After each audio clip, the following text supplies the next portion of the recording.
Do when we start out doing a vacuum, we're going to swap out the oil. Just going to take it and dump it in here.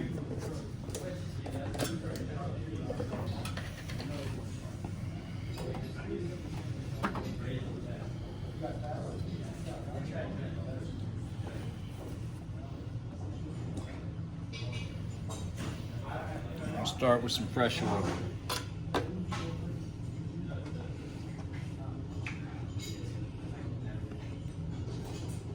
Could have rinsed that out there a little bit in the bottom, but it always stays. There's no fix. Bit of grit.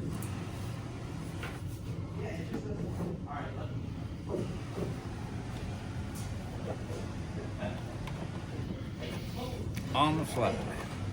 Then I'm going to go ahead. This is all the oil that's been captured from the equipment when it comes in. It's like a catch drip tube. Also take that and start fresh with this. Making sure it seals.